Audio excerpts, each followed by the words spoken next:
Hello, good morning mga kamamis! Ang aga nga naming nagising ni Kuya ngayon at si Jetzel, ang sarap pa ng tulog. Pinagsaing ko na nga rin si Kuya para may pang breakfast na kami mamaya.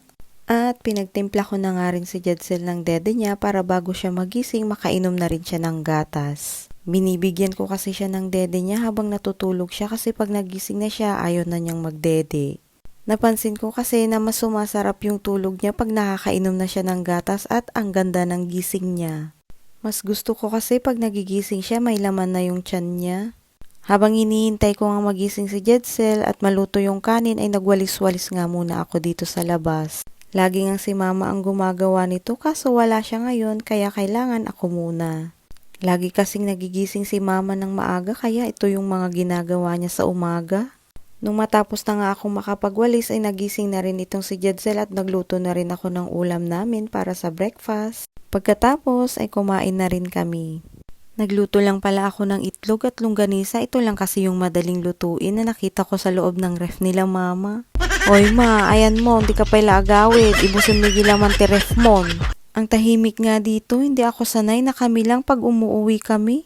Ne, pangaasi yun, noy, ayan yun, nagawid kayo dito yun, tanay. Joke. Kinahapunan nga dahil nagsiesta kami, ginising ko na rin itong si Jetzel kasi dumating na itong pinsan niya galing Manila. Alam kong excited nga siyang makita itong ate niya kasi kaninang umaga pa niya tinatanong kung ano oras sila makakauwi at naglaro nga silang dalawa kaagad.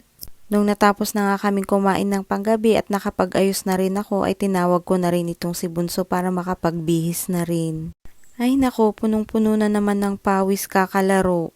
Lalo na ngayon, andito na yung ate niya nakalaro niya. Kahit pala gaano kahaba at kapagod yung araw ko bago ako matulog, ay may ginagawa din pala akong skincare. Bakit? Kayo lang? Joke! Aba, syempre, pagod ka na nga, hindi ka pa mag-skincare. Sa akin lang to mga mami, baka sabihin nyo napaka-arte ko naman. Nasa sa atin naman na, 'di ba, kung paano natin alagaan yung sarili natin bilang mami? O siya, sige na, nabanduga nga voice over ang may bagakon. Hanggang dito na lang muna for today's video. Nung nabuyayo, kung nagustuhan nyo dati video, kat like kan follow kayo mutin dito yung page ko. Para magkita-kita pa po tayo sa mga susunod ko pang mga upload.